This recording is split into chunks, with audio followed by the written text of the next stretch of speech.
14வது வருஷம் ஜனவரி மாதம் வரையிலும் இந்த இயேசுவானவருக்கும் எனக்கும் எந்த சம்பந்தம் இல்லை.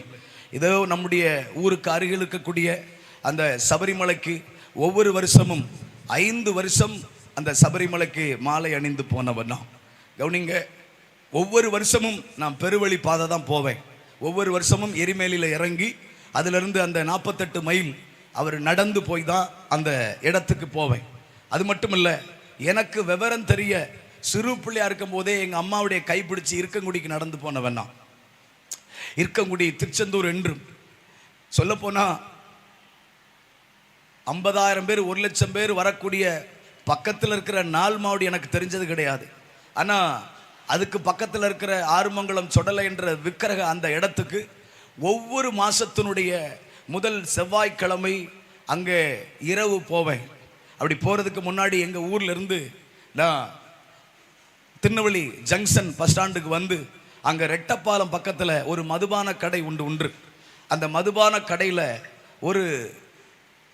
ஒரு மதுபான பாட்டிலை, முழு பாட்டிலை வாங்கி அந்த சாமிக்கு கொண்டு போய் படைப்பேன். ஒவ்வொரு மாதமும் நான் அருந்துவது கூட சாதாரண விலை உள்ளது தான். ஆனால் அந்த இதுக்கு நான் விலை உயர்ந்ததை வாங்கி கொண்டு போவேன். அப்படி வாங்கி கொண்டு போய் செவ்வாய்க்கிழமை இரவெல்லாம் அந்த இடத்தில் வைணவம் காத்து இரவெல்லாம் இருந்து நைட்டு 12 மணிக்கு உச்சிகால பூசை நடக்கும். அந்த உச்சிகால பூசை நடக்கும்போது சுடுகாட்டில் படைக்கப்பட்ட அந்த கறி முட்டை எல்லாம் போட்டி போட்டுக்கொண்டு சண்டை போட்டுக்கொண்டு அதை எடுத்து சாப்பிட்டு தங்கள் வீடுகளுக்கும் எடுத்துட்டு போகக்கூடிய அளவுக்கு, அந்த அளவுக்கு மதியீனமான காரியங்களுக்கு நான் என் வாழ்க்கையை ஒப்பு கொடுத்து அந்த பாதையில் நடந்தேன். ஏன் இதை உங்களுக்கு சொல்கிறேன்னா, உங்கள் மத்தியில் நிற்கிற நான் ஏதோ பெரிய பல வருஷமாய் இந்த தெய்வத்தை அறிந்த குடும்பத்தை சார்ந்தவன் அல்ல, இயேசுவை அறிந்த குடும்பத்தை சார்ந்தவன் அல்ல. நான் எல்லா இரக்கத்தோடு சொல்லுவேன், ஆண்டவருடைய அளவில்லாத இரக்கம் 26வது வயசில் என்னை அவருடைய இரட்சணியம் தேடி வந்தது. அல்லேலூயா. எங்கள் ஊரில் ஒரு விக்கிரக கோயில் ஒன்று இருக்கு. அங்கே பூசை செய்வதற்கு ஆள் இல்லாவிட்டால் நான் தான் போய் அது பூசை செய்வேன். கவனிங்க, ஏன் இதை சொல்கிறேன் அப்படின்னா, நான் எந்த அளவுக்கு தேவனுடைய ஆவி இல்லாத போது ஒரு மனுஷன் எந்த அளவுக்கு மதியீனமாக இருக்கிறான், தேவனற்ற ஒரு மனுஷன் இந்த பூமியில் எந்த அளவுக்கு அவனுடைய சிந்தனைகளுக்குள் நடக்கிறான் என்பதை நீங்களும் நானும் புரிந்து கொள்ள வேண்டும். அல்லேலூயா. இயேசு ஒரு இடத்துல சொல்லுகிறார், அந்த சீமோன் சொல்றான், இவள் யார் என்று தெரிந்திருந்தா இவருக்கு நல்லா தெரியும், இவருடைய பாதத்தை தொடுகிறாள், இவள் பாவியான ஸ்திரீ அப்படின்னு சொல்லி அவள் கண்ணீரை விட்டு அந்த பாதத்தை கூந்தலினால் துடைத்து கொண்டிருக்கும் போது சீமோன் தன் மனசுல இவள் யாருன்னு தெரிஞ்சா இப்படி தொடவிட மாட்டாரு அப்படின்னு சொல்லிட்டு அவன் யோசித்துட்டு இருக்கும்போது சீமோனை கூப்பிட்டு சொல்றாரு, கவனிங்க, எந்த மனுஷனுக்கு அதிகம் மன்னிக்கப்பட்டிருக்கிறதோ அந்த மனுஷன் என்னிடத்தில் அதிகமாய் அன்பு கூறுவான் என்று சொன்னார். அல்லேலூயா. உங்கள் மத்தியில் நிற்கிற மகேந்திரனா, எனக்கு இயேசு அதிகமாய் மன்னித்திருக்கிறார். அல்லேலூயா. அதிகமாய் அதிகமாய் அதிகமாய் அவர் எனக்கு மன்னித்திருக்கிறார். அதனால்தான் என்னுடைய கண்ணீரா இருக்கட்டும், என்னுடைய வாழ்க்கையினுடைய முடி என்பது எல்லாவற்றை விட நம்ம கனமாய் பார்க்கிற ஒன்று.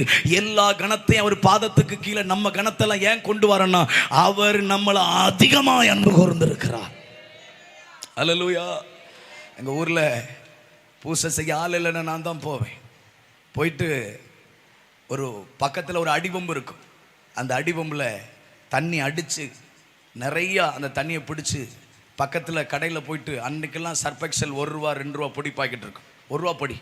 அந்த சர்ஃபெக்சல் ஏரியெல்லாம் வாங்கி நான் அந்த தண்ணியில் நல்லா கரைச்சி கடையில் 2 எலுமிச்சம்பழத்தையும் 1 லிட்டரு நல்லெண்ணெயும் 2 கொஞ்சம் தேங்காய் நாரையும் வாங்கி உள்ளே போய் அந்த விக்கிரகத்துக்கு ஊற்றி முதுகை தேய்ப்பேன். அப்படியே கரன்ட்டு அந்த சர்ஃபெக்சலை வச்சு நல்ல தண்ணியில் கரைச்சி அந்த முதுகை தேய்ப்பேன்.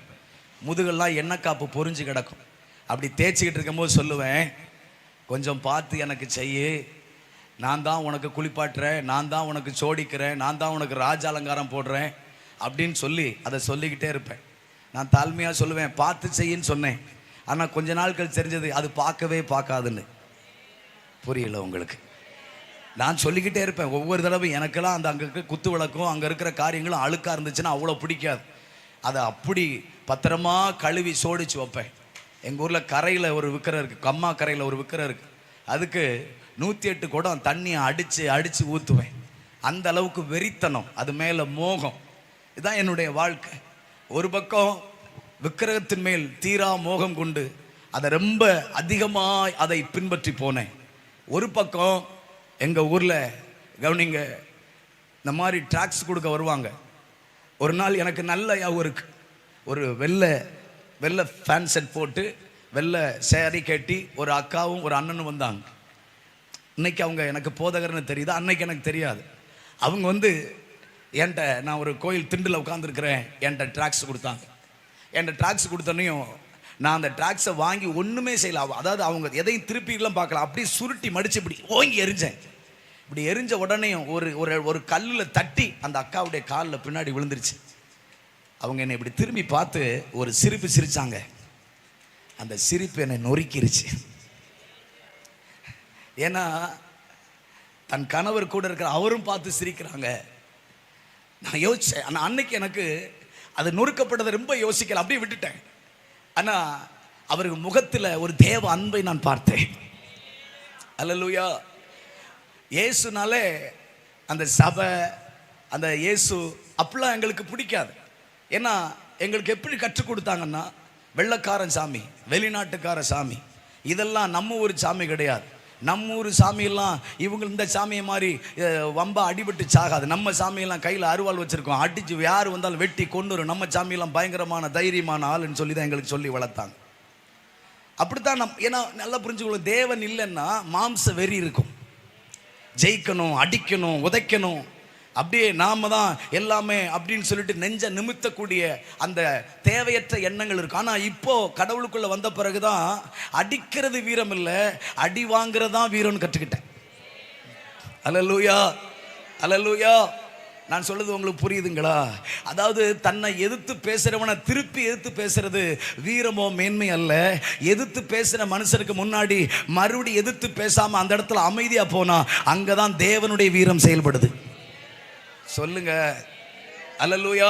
அப்படி எங்களை சொல்லி வளர்த்தபடினால எனக்கு இந்த இயேசு சாமி அன்னைக்கு இதை தொழுது கொள்ளணும், இதை பின்பற்றணுங்கிற எந்த ஒரு எண்ணம் இருக்காது. அதை தாண்டி இப்படியெல்லாம் பைபிளை தூக்கிட்டு போனால் எரிச்சல் வரும். புரிந்து கொள்ளுங்க, தேவனுடைய இன்னைக்கு ஏன் நாம் சில இடத்துல ட்ராக்ஸ் கொடுக்கும்போது ஏன் நம்மளை எதிர்க்கிறாங்க, ஏன் நம்மளை விரோதிக்கிறாங்கன்னா, விஷயம் அவங்க இல்லை, அவங்களுக்குள்ள தேவனற்ற ஒரு ஆவி இருக்கு.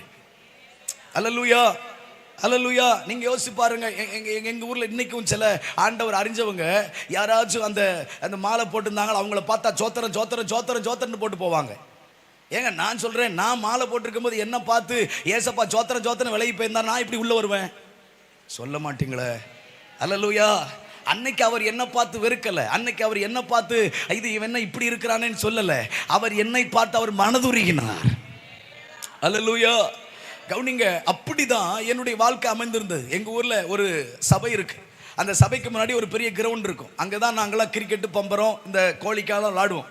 அப்படி விளாடும்போது என் நண்பன் ஒருத்தன், என் கூட படிக்கிறவன், அவன் சபைக்குள்ளே இருந்து கேக்கு, சேவு, டீ, கடுண்டீலாம் இருக்கு இல்லையா, அங்கே சபைக்குள்ளே இருக்கும்.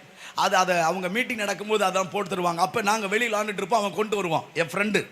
உடனே அவன் சொல்லுவான், டேய் மஹிந்திரா, எங்கள் அப்பா உன்னை உள்ளே கூப்பிட்றாரு அப்படின்னு அவன் சொல்லுவான். அந்த திலீப் குமார் சொல்லுவான். உடனே நான் சொல்லுவேன், செத்தாலும் சாவண்டா, சர்ச்சுக்குள்ளே மட்டும் வரமாட்டேன். யாரை பார்த்து சர்ச்சுக்குள்ளே கூப்பிட்றா, நாங்களாம் யார் தெரியுமா அப்படின்னு அவனை மிரட்டுவேன். உடனே அவன் அப்பாட்ட போய் அவன் சொல்லுவான், வரமாட்டேங்கான் அப்படின்னு சொல்லிட்டு சர்ச்சுக்குள்ளே போக மாட்டேன். ஏன்னா அதனால் அங்கேருந்து வரக்கூடிய டீயை குடிப்பேன், சேவை தும்பேன், கேட்க தும்பேன், எல்லாத்தையும் தும்பேன். ஆனால் உள்ளே போக மாட்டேன். அப்போது இப்படி தான் ஆண்டவர்னால நல்ல கபடி. எங்கள் ஊரில் இந்த படம் போடுவாங்க, சிலுவை படம் போடுவாங்க, ஸ்க்ரீன் வச்சு போடுவாங்க. அந்த படம் போடுறதுக்குன்னு ஒரு டீம் வருவாங்க. அப்படி வரும்போதெல்லாம் நான் கூட 4 பசங்களை என்ன மாதிரி கொஞ்சம் மோசமாக அலைகிற பசங்களை கூப்பிட்டுட்டு அவங்கள கூப்பிட்டு கல் எடுத்துக்கிட்டு தூரத்துலேருந்து எறிவேன். அந்த ஸ்க்ரீன்லேயே டம்முன்னு எறிவேன். அந்த ஸ்க்ரீனில் எரிஞ்சு ஓட்ட விடுற அளவுக்கு எரிஞ்சிட்டு ஓடிடுறது. அதுதான் வேலி மரவில் இருந்துட்டு ஒழிஞ்சிட்டு. ஏன்னா எனக்குள்ள தேவன் இல்லை, என்னுடைய இருதயத்தில் பிரபஞ்சத்தின் தேவன் குடியிருந்தான். அதனால தெய்வத்தையும் தெய்வத்தினுடைய ஜனத்தையும் எதிர்க்கக்கூடிய எரிச்சலின் ஆவி எனக்குள்ள இருந்தது. அதனால அவர்கள் செய்யற எதையுமே நான் ஏற்றுக்கொள்ளல.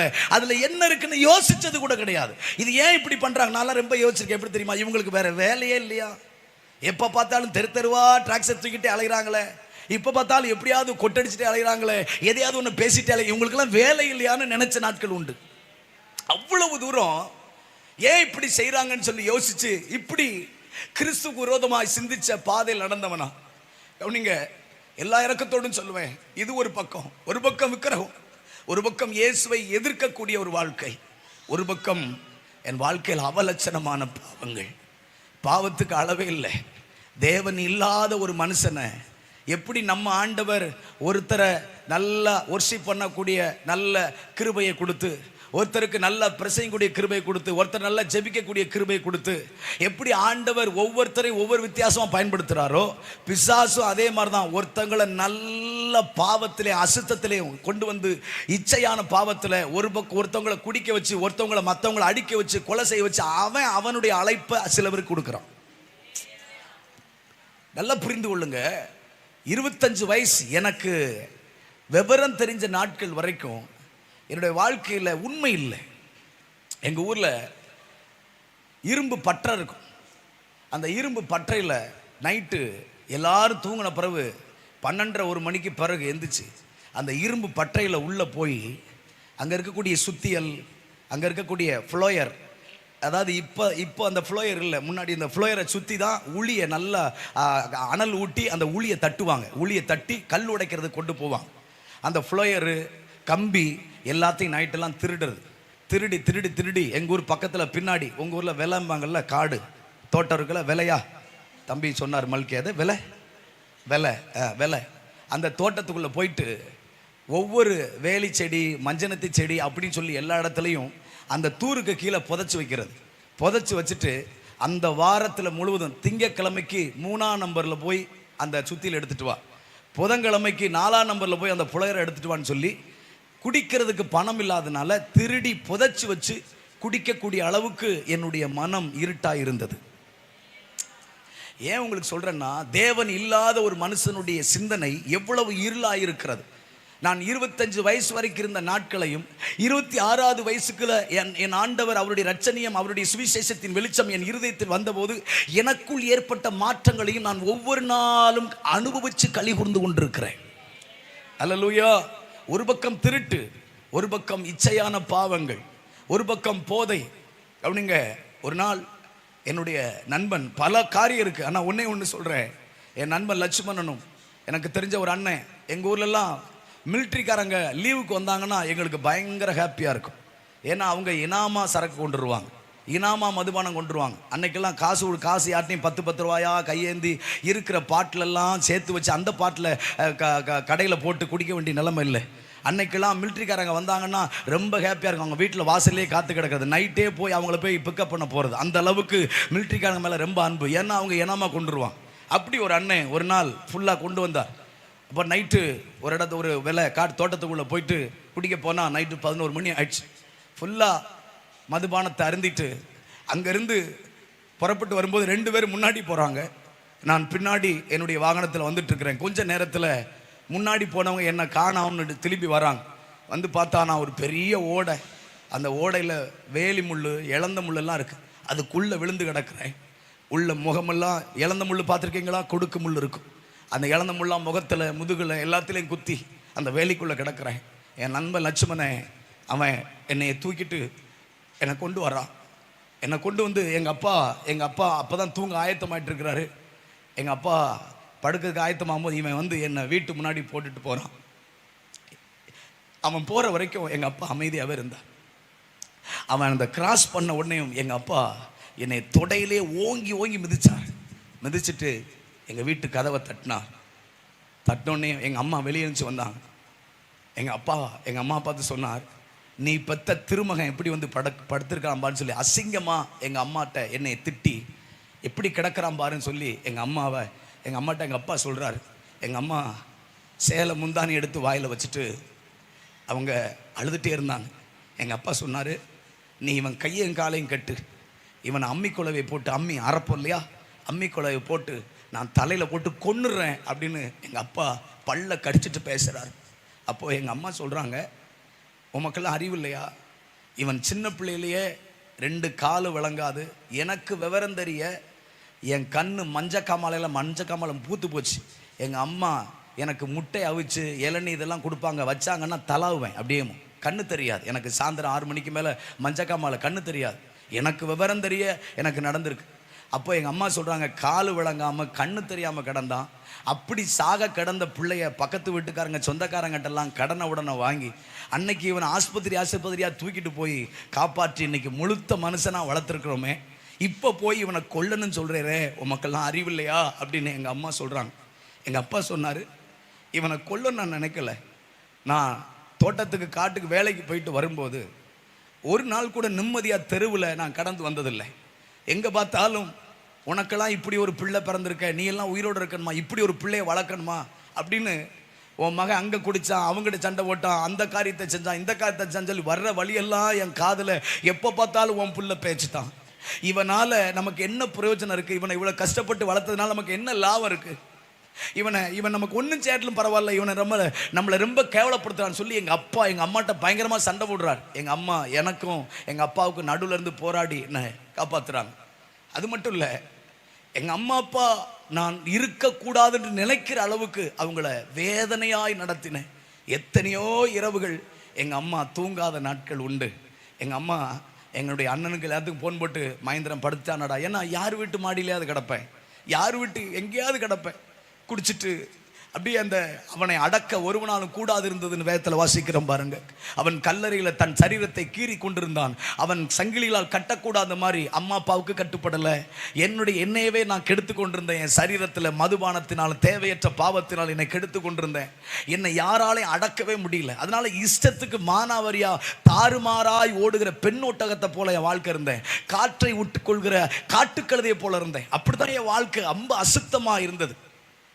அப்போ இப்படி போயிட்டு இருக்க நாட்களில் எங்கள் ஊர்லேயும் நீங்கள் இப்போவும் 2013 வருஷம் நக்கீரன் புஸ்தகத்தை நீங்கள் வாங்கி பாருங்க. 2013 வருஷத்தில் மர்மமான முறையில் வாலிபர்கள் மரித்து கொண்டிருக்கிற கிராமம் சொல்லி எங்கள் கிராமத்தை குறித்து நக்கீரன் பேப்பரில் போட்டிருக்காங்க. ஏன்னா என்னுடைய வயசில் அன்னைக்கு அந்த 20 to 25 வயசு அந்த 30 வயசுக்குள்ளே இருக்கிறலாம் நிறைய பேர் அந்த ஒன்று போல் செத்துக்கிட்டே இருந்தாங்க. எனக்கு தெரிஞ்ச என் கூட படித்தவங்க, ஏன் சோட்டு உள்ளவங்கெல்லாம், ஒருத்தையெல்லாம் காத்தாடி லீஃப் வண்டியில் 4 சக்கரம் 4 சக்கரம் இருக்கும், அதில் விழுந்துட்டான். அவனெல்லாம் கூட்டி தான் அழுனாங்க. அவனுக்கு தலை எது கை எதுன்னு தெரியல, அப்படி அவன் நசுங்கி போனான். கூட்டி தான் அழுனாங்க. அவன் பேர் முத்துக்குமார். அது மட்டும் இல்லை, போஸ், பழனி, கருப்புசாமி, லட்சுமணன், இப்படி பல வாலிபர்கள் என்னை போல நிறைய பேர் ஒன்று போல செத்துக்கிட்டே வந்தாங்க. அதனால் எங்கள் ஊரில் ஒரு பயம் வந்துருச்சு. ஏதோ ஒரு அசுத்த சக்தி ஊருக்குள்ளே புகுந்துருச்சு, அதனால் வாலிபரில் பூரா கொண்டுக்கிட்டே இருக்குது அப்படின்னு சொல்லி எங்கள் ஊரில் இருக்கிற அந்த நாட்டாமை அந்த எல்லாருமே அந்த தர்மகத்தா எல்லாருமே முடிவெடுத்து வீட்டு வரி போட்டு ஆந்திராவிலேருந்து மந்திரவாதிகளை கூப்பிட்டு வந்து இந்த அசுத்த சக்தியை விரட்டணும், வாலிபர்களுக்கெல்லாம் ஒரு பூஜை பண்ணணும் அப்படின்னு சொல்லிட்டு எங்கள் ஊரில் எல்லாரையும் கூட்டி அந்த காரியத்தை செஞ்சான். அதில் முதல் வரிசையில் உட்காந்துருந்தேன். என் கையில் கொடுத்து தான் அந்த கலயம், அதாவது மண் கலயம் சொல்லுவோம், மண்பானைன்னு சொல்லுவாங்க, அந்த கலயத்தில் உள்ள இனத்தையோ போட்டு அந்த நெல் உமி இதெல்லாம் போட்டு செஞ்சு என்னென்னத்தையோ பண்ணாங்க. அதை என் கையில் கொடுத்து என்ன மாதிரி இருக்கிற பசங்களை கையில் கொண்டு வந்து எங்களெல்லாம் சுற்றி பண்ணி தெருவுக்கு தெருவு புதைக்க வச்சாங்க. ஏன் இதை உங்களுக்கு சொல்கிறேன்னா, ஒரு பக்கம் அம்மா அப்பா இவன் இருக்கவே கூடாது அப்படிங்கிற அளவுக்கு என்னுடைய வாழ்க்கை குறித்து வேதனைப்பட்ட ஒரு சூழ்நிலை. ஒரு பக்கம் ஊருக்குள்ள அடுத்து மகேந்திரன் தான் சாவான், மகேந்திரன் தான் இல்லாமல் போவான், இவன் ஆடுற ஆட்டத்துக்கு இவன் இருக்கவே கூடாது அப்படிங்கிற மாதிரி அளவுக்கு அவங்களுக்கும் இந்த வாலிபர் மறித்து கொண்டிருக்கிறதுனால அடுத்து இவன் தான் சாவாங்கிற அளவுக்கு போயிடுச்சு. அது மட்டும் இல்லை, 5வது வருஷம் சபரிமலைக்கு மாலை போட்டு அப்படியே ஈர துண்டோடு கட்டிட்டு அந்த கோயிலில் போய் இருமுடியெல்லாம் கட்டிட்டு வீட்டுக்கு போகிறேன். அதாவது இருமுடி கட்டுறதுக்காக எல்லாத்தையும் ஜாமான் எடுக்க வீட்டுக்கு போகிறேன். அப்போது ஈர துண்டோடு இருக்கும்போது மாடியிலேருந்து எங்கள் சொந்தக்காரங்க அப்படி பார்க்குறாங்க. அப்படி பார்த்துட்டு அவங்க இன்றைக்கி எனக்கு ஏன் இருக்குது, அவங்க அப்படி நெஞ்சை இப்படி தடவிட்டு இவன் மேலே போகிறவன் கீழே வரக்கூடாதுன்னாங்க. நம்ம ஊரில் நெஞ்சை தடவைன்னு என்ன அர்த்தம் தெரியுமா? அதோட ஒளிஞ்சு போட்டுன்னு அர்த்தம். எங்கள் ஊரில் சொடக்கு போடுவாங்க, பார்த்துருக்கீங்களா? உங்களுக்கு தெரியாதோ? காலையில் இந்த உங்கள்கிட்ட மண்டவல்லன்னு சொன்னல, அது என்ன மண்டவல்லன்னா தெரியாதுன்னு நினைக்கிறேன். மல்கே சொன்னார், மண்டவல்லன்னா வெல்லம். ஏங்க உங்கள் லாங்குவேஜுக்கு என் லாங்குவேஜுக்கு கொஞ்சம் ரொம்ப இல்லை, லைட்டாக. அதனால் வெல்லம் மண்டவல்லன்னு சொல்லுவோம் இல்லையா, வெல்லம், அச்சு வெல்லம், சக்கரை அல்லேலூயா, சக்கரை சொல்லுங்க. அப்போது அதுதான் எங்கள் அம்மா திருச்செந்தூரில் என் அளவுக்கு என்னுடைய வெயிட்டுக்கு தக்க எங்கள் அம்மா திருச்செந்தூரில் ஒரு பக்கம் ஒரு தராசில் மகேந்திரன், ஒரு தராசில் சக்கரை, இந்த ரெண்டையும் வச்சு விற்று கொடுத்து வாங்கினாங்க. ஏன்னா அன்னைக்கு எனக்கு பல நோய் இருந்ததுனால. இது ஏன் சொல்ல வரேன்னா, சில மொழிகள் உங்களுக்கு எனக்கும் கொஞ்சம் ரொம்ப இல்லை. அப்போது அந்த ஊருக்குள்ளே அப்படி எதை சொல்லிட்டு இருந்தேன்,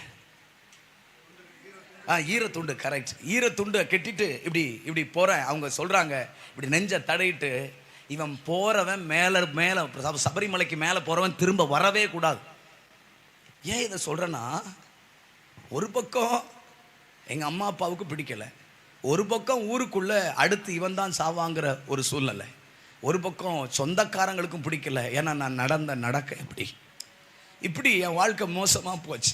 அது மட்டும் இல்லை, நான் கர்த்தருக்கு முன்னாடி சொல்கிறேன், என் லைஃப்பில் மறைக்கப்பட்ட சில காரியங்கள், அரசாங்கத்துக்கு விரோதமாக, சட்டத்துக்கு விரோதமாக நிறைய காரியங்களை செய்தேன். என்னை அவ்வளோ அலக்களிச்சான் பிசாசு, தாறுமாறாக ஓட வச்சான். கோயில் கலையங்களை திருடுறது, தேவையற்ற காரியங்களை செய்கிறது, இல்லாத அவலட்சணமான காரியங்களை செய்கிறது, எல்லாவற்றையும் செய்ய வைத்து என் வாழ்க்கையை பயங்கரமாக கெடுத்துட்டான். அப்போது 2013 வருஷம், கவனிங்க, 4வது வருஷம் சபரிமலைக்கு மாலை போட்டுட்டு முடிச்சுட்டு வீட்டுக்கு வர்றேன். அந்த ஜனவரி அந்த பிப்ரவரி நாட்களில் ஊருக்குள்ளே ஒரு தப்பு பண்ணிட்டேன்.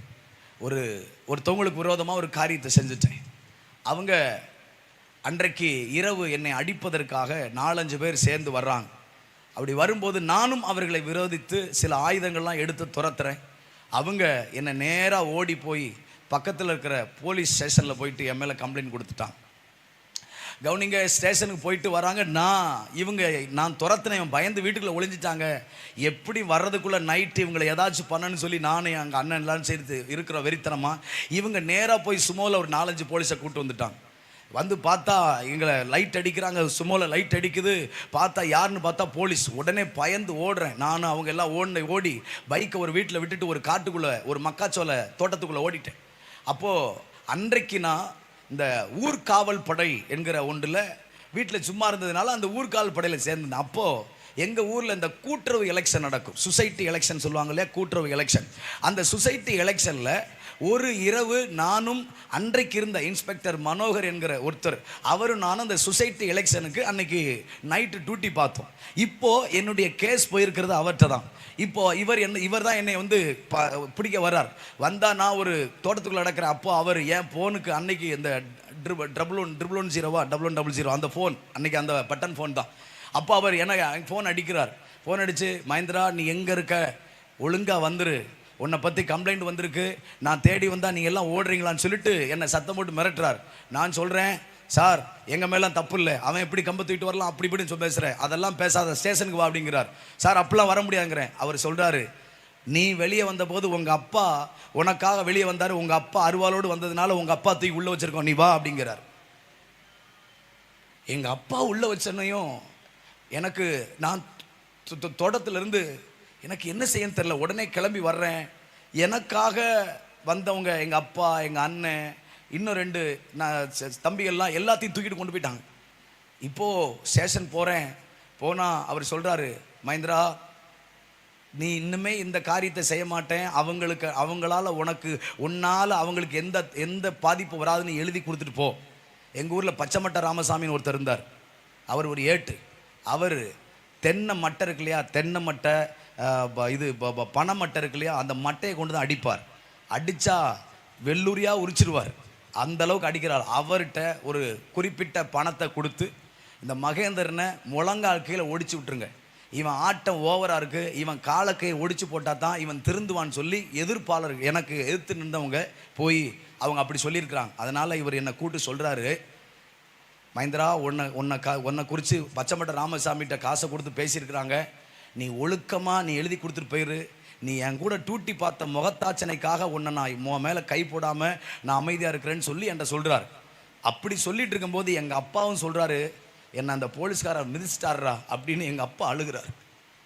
எங்கள் அப்பாவை போலீஸ்கார் மிதிச்சிட்டாங்க. இப்போது இவர் இப்படி சொல்கிறார். உடனே எதையும் யோசிக்கலை, அவங்க தேவையில்லாத காரியத்தில் எழுதியிருந்தாங்க, எல்லாத்தையும் படித்தேன், நான் எதையும் வாக்குவாதம் பண்ணலை, எழுதிட்டு கையெழுத்து போட்டுட்டு வந்துட்டேன்.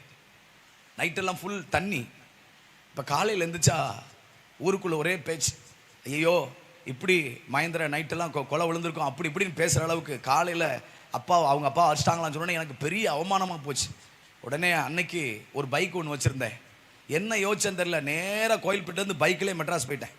பைக்லேயே மெட்ராஸ் சென்னைக்கு பைக்லேயே போயிட்டு அங்கே ஒரு 6 மாதம் இருந்தேன். அப்போயில் 2013 ஆகஸ்ட் 15 நைட்டு எனக்கு ஒன்று ஃபோன் வருது. உன்னுடைய ஃப்ரெண்டு லட்சுமணன் திருப்பூர் காங்கேயம் பக்கத்தில் அவன் ஆக்சிடெண்ட்டில் இறந்துட்டான்னு. நேராக அங்கேருந்து கிளம்பி போகிறேன்.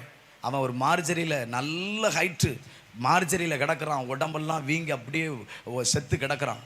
அப்போது எங்கள் ஊருக்காரங்கெல்லாம் வராங்க. காலையில் அந்த ரைட்டர் அந்த ஏட்டை என்னை கூப்பிட்டு அவனுடைய பர்ஸு, அவனுடைய ஃபோனு, அவனுடைய எல்லா கர்ச்சிப்பு எல்லாத்தையும் எடுத்து என்கிட்ட ஒரு கவரில் வச்சு கொடுக்குறார். அன்னைக்கு இருந்த பட்டன் ஃபோனில் பேட்டரியை மறுபடியும் மாட்டி சிம் கார்டை போடுறேன். அந்த சிம் கார்டை போட்ட உடனே ஒரு ஃபோன் வருது. அந்த ஃபோனில் ஒரே சத்தம், அழுகிற சத்தம் கேட்குது. உடனே எனக்கு ஏற்கனவே ரைட்டர் ஏட்டையா சொல்லியிருந்தார், இவன் அதிகாலையில் வண்டி ஓட்டும் போது ஃபோன் பேசிகிட்டே போயிருக்கிறான்.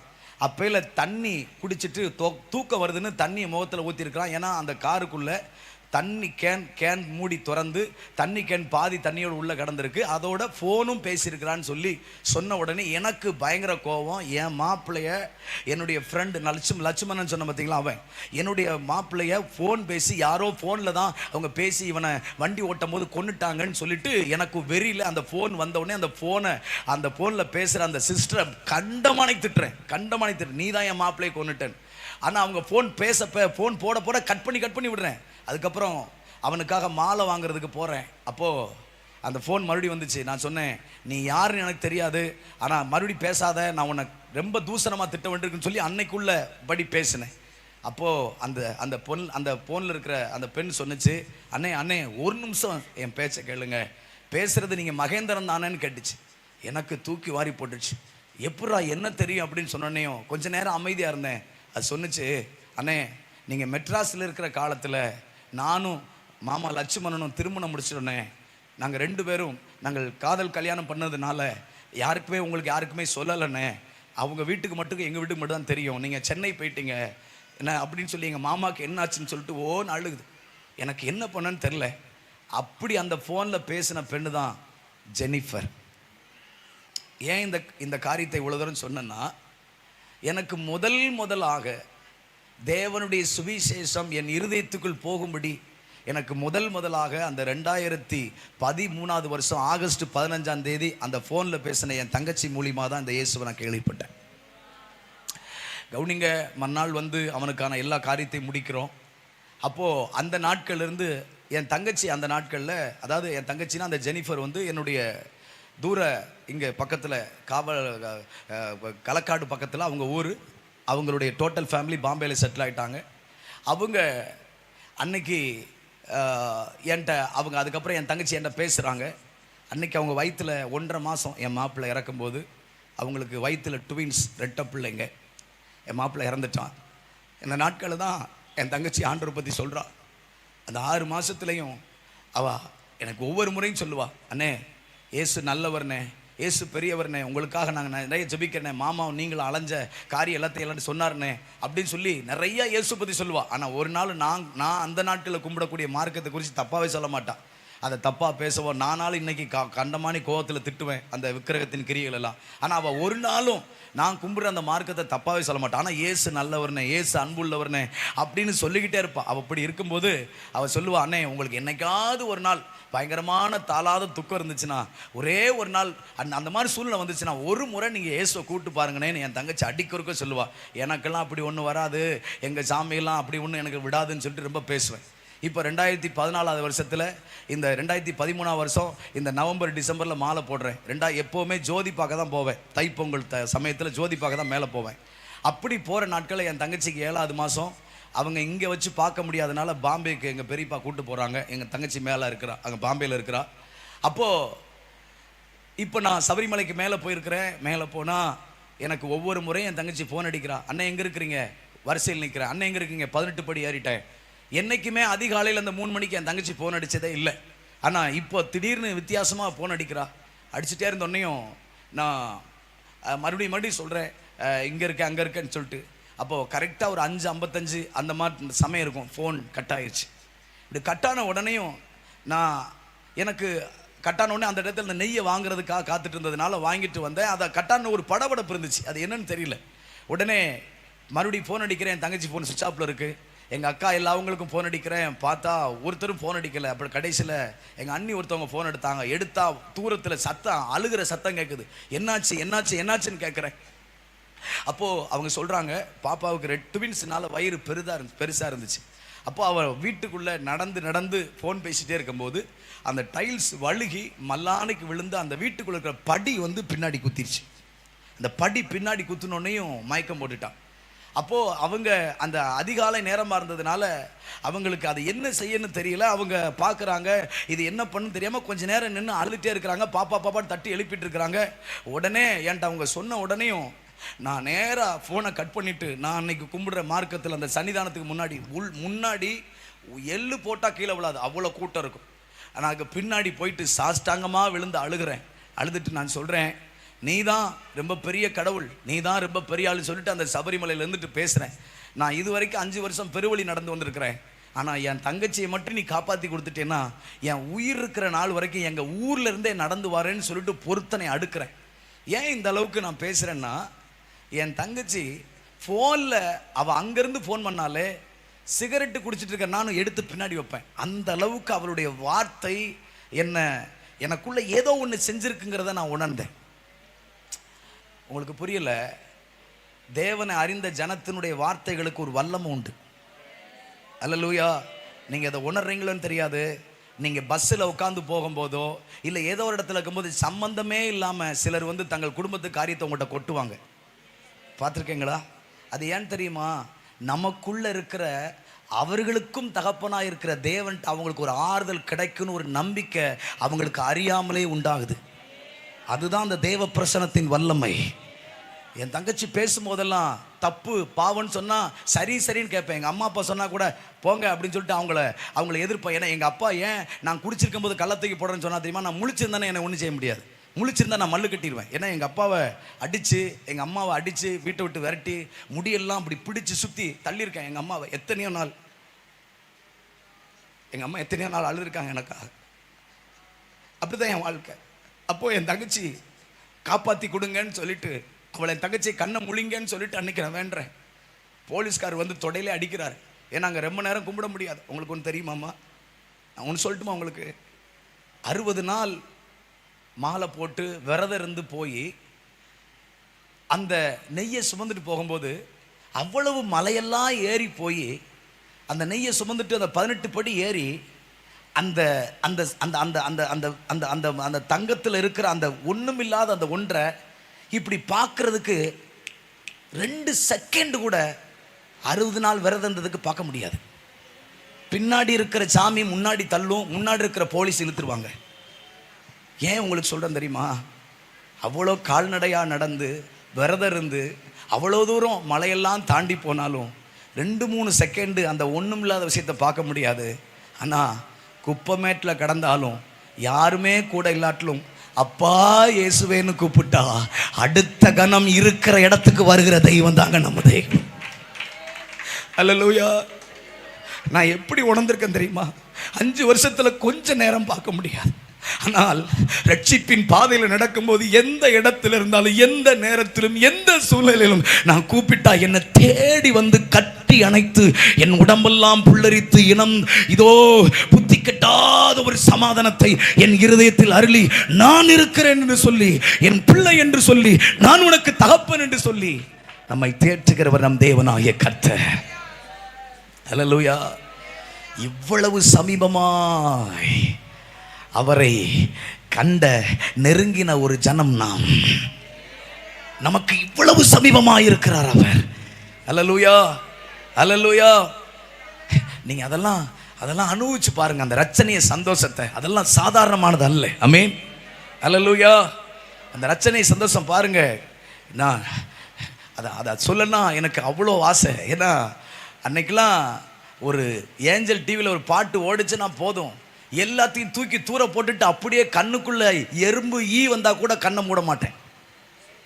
உங்களுக்கு புரியலைங்க. அல்லேலூயா. ஏன்னா அதாவது ஒன்று புரிஞ்சுக்கோங்க, இந்த புதிதாய் கிறிஸ்துவுக்குள் பிறந்தவங்களுக்கு ரொம்ப அதிக பசி இருக்கும். சொல்லுங்க அல்லேலூயா. அப்போ அப்படி பசியோட அப்படி அந்த அளவுக்கு அது மேலே ரொம்ப ஆண்டவருடைய அந்த இறக்கங்களை எண்ணியிருக்கிறேன். இப்படி என் தங்கச்சி அவங்களுக்காக நான் வேண்டிட்டு கிடக்கிறேன். அப்போது மணி ஆகிட்டே இருக்குது. மறுபடியும் ஃபோன் அடிக்கிறேன். ஃபோன் அடித்தா மறுபடியும் எங்கள் அக்கா ஃபோன் எடுத்துட்டு, தம்பி தங்கச்சி நம்மளை விட்டு போயிட்டா, ஹாஸ்பிட்டலுக்கு கொண்டு போனோம், அவள் விழுந்த உடனே இப்படி ஆயிடுச்சுன்னு சொல்லிட்டு தங்கச்சியுடைய பிள்ளையாவது காப்பாற்றலான்னு பார்த்தோம், ரொம்ப தாமதமாக கொண்டு போனதுனால அவங்க காப்பாற்ற முடியாதுன்னு சொல்லிட்டாங்கன்னு சொல்லி எங்கள் அக்கா அண்ணி எல்லாருமே அழுகிறாங்க. அந்த சத்தத்தை கேட்க கேட்க எனக்கு உள்ளத்தில் படபடன்னு வருது. ஏதோ ஒரு பெற்ற தாயை விட மேலான ஒரு அன்பை என் தங்கச்சி மூலிமா உணர்ந்தேன். ஏன்னா அவர்கிட்டக்குள்ளே இருந்தது தேவ அன்பு எனக்கு அவ்வளவு தூரம் இருந்தது என்பது நான் இப்போ உணர்றேன். அப்போது உங்களுக்கு தெரியுமா, எல்லா இரக்கத்தோடு சொல்லுவேன், 60 நாள் அந்த மாலை அணிந்து முடித்து வீட்டுக்கு வந்து எங்கள் அம்மா அப்பா காலில் விழுந்து குளிச்சுட்டு அந்த மாலையை கலட்டி அந்த நெய்யை ஒவ்வொரு செவ்வாய் வெள்ளிலையும் விளக்கு போட்டு அன்றைக்கு அந்த நெய்யினால் கொஞ்சம் பச்சரிசியில் கலந்து சமைச்சு சாப்பிட்டுட்டு விரதத்தை முடிக்க வேண்டிய அந்த நெய்யை அந்த என் தங்கை இறந்து விட்டாள் என்று சொன்ன உடனேயும் சபரிமலை மேலிருந்து அந்த நெய் எடுத்து தூர வீசிட்டு நீ ஒன்றுமே இல்லைன்னு சொல்லிட்டு மேலிருந்து இறங்கி வந்தேன். உங்களுக்கு எப்படி புரியுதுன்னு தெரியல. சாமுவேலை விட்டு சவுல் திரும்பின போது கர்த்தர் வேறே இருதயத்தை தந்தார் என்ற வார்த்தையின்படி தெய்வம் எனக்கு சபரிமலையிலேயே வேறே இருதயத்தை தந்தார். எந்த இடத்திலும் எந்த சூழ்நிலையிலும் ஒரு மனிதனை தொட அவர் முடிவெடுத்து விட்டால் அவரை தடுக்க எவனால் கூடும் என்று வேதம் சொல்லுகிறபடி கர்த்தர் செய்ய நினைத்தது தடைவிடாது என்ற வார்த்தையின்படி தெய்வம் என்னை சபரிமலையிலேயே அந்த விக்கிரகத்தை காய்மகரமாக நரகளைப் போல வெறுக்கத்தக்க இருதயத்தை தெய்வம் எனக்கு கொடுத்தார். அல்லேலூயா. கவனிங்க, ஒவ்வொரு வருஷமும் பிள்ளைகளுக்கு பாசி கழுத்தில் கையில் கட்டுறதெல்லாம் வாங்கிட்டு போவேன். எல்லாத்தையும் எடுத்து தூர வீசிட்டு வெறும் சோல்னா பையோட நேராக வந்து பஸ் ஸ்டாண்டுக்கு வந்து பத்தனந்திட்டா வந்து தென்காசி வந்து தென்காசியிலேருந்து சங்கரங்கோயில் வந்து நேராக அப்படியே எங்கள் ஊருக்கு போகிறேன். போனால் எங்கள் அம்மா என்னை பார்த்துட்டு, என்ன தம்பி இப்படி வந்திருக்கிற, சோல்னா பையில் ஒன்றும் இல்லை, நெய்யை காணோம் எதையும் காணோம், என்ன பைத்தியக்கார மாதிரி வந்திருக்கிற அப்படின்னு எங்கள் அம்மா கேட்குறாங்க. ஏன்னா 60 பேர் கூட ஒரு பெரிய பஸ்ஸில் போனேன். யார்ட்டையுமே சொல்லாமல் கீழே இறங்கி வந்துட்டேன். ஏன்னா எனக்கு அங்கே இருக்க பிடிக்கல. அது என்னமோ அனிசியாக தெரிஞ்சது. இத்தனை வருஷம் அது மேலே ரொம்ப மோகமாக இருந்தேன். ஆனால் இப்போ பிடிக்கல. நேராக இறங்கி வந்துட்டேன். வந்துட்டு வீட்டில் எங்கள் அம்மா அப்பாட்ட எதுவுமே பேசலை. குளிச்சுட்டு நேராக எங்கள் அப்பா அவங்க மாட்டுக்கு நாற்று விதைச்சிருந்தாங்க அந்த தோட்டத்தில். நேராக போனேன். சாயந்தரம் 3 மணிக்கு இறங்கு வெயில். அந்த நேராக உள்ளே போய் காட்டுக்குள்ளே போயிட்டு, நம்ம ஆம்பளை பையன் இல்லையா, வெளியில் அழுதா அவமானம் அசிங்கன்னு சொல்லிட்டு நேராக காட்டுக்குள்ளே போயிட்டு ஓன்னு கத்தி அழுகிறேன். என் தங்கச்சி, ஏன்னா அவங்க பாம்பேயில் இருக்கிறாங்க, என்னால் போக முடியல. அதனால் எனக்கு இந்த பிரிவையும் தாங்க முடியல. இப்போ ஓன்னு அழுகிறேன். அழுதுட்டு எல்லா விக்கிரகங்களுக்கு எல்லாத்துக்கும் வசவு திட்டு, ஒருத்தன் கூட கிடையாது, யாரும் கிடையாது, எல்லாம் பொய், எல்லாம் கல், நீங்கள்லாம் ஒன்றும் இல்லை, சும்மா நான் உங்களை நம்பினேன், நீங்கள் பயங்கரமாக ஏமாத்திட்டீங்கன்னு சொல்லி திட்டிக்கிட்டே இருக்கிறேன். இந்த நேரத்தில் தாழ்மையாக சொல்கிறேன், இயேசுவையும் திட்டினேன்.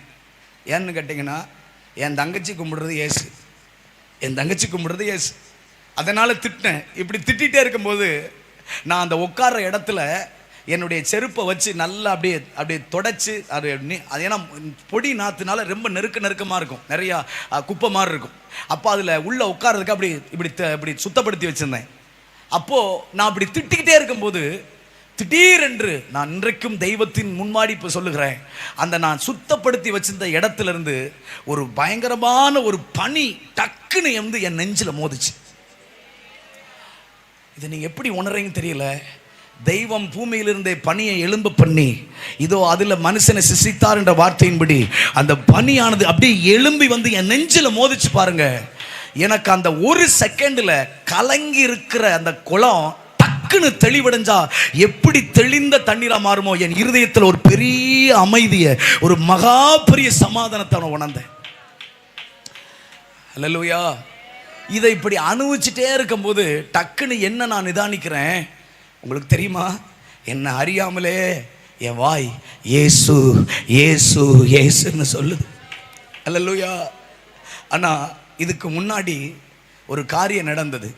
என் தங்கச்சி உயிரோடு இருக்கும்போது என்கிட்ட ஒரு வார்த்தை சொல்லியிருந்தா, அண்ணே உங்களுக்கு தாங்க முடியாத துக்கம் இருக்கும்போது ஒரே ஒரு முறை இயேசுவேன்னு நீங்கள் கூப்பிடுங்கன்னு சொல்லியிருந்தா.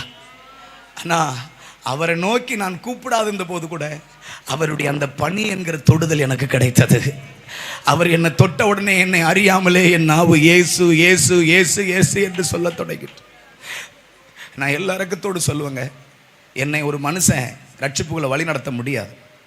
ஏன்னா நான் அவ்வளோ துன்மார்க்கேன், அவ்வளோ கிறிஸ்துவுக்கு விரோதியாக நடக்கிறவன், சபைக்கு போகிற ஜனங்களை அப்பமாக கேவலமாக பேசுகிறவன், கிறிஸ்துவை விரோதிக்கிறவன். என்னை யாரும் ஒரு மனுஷன் ரட்சிப்புகளை வழி நடத்த முடியாது. நான் இன்னைக்கு உணர்றேன், என்னை தெய்வம் நேரடியாக என்கவுண்டர் பண்ணதுனால அவருடைய ரட்சிப்பின் மேன்மையை அனுபவிக்க எனக்கு ஒரு பாக்கியம் கிடைத்தது.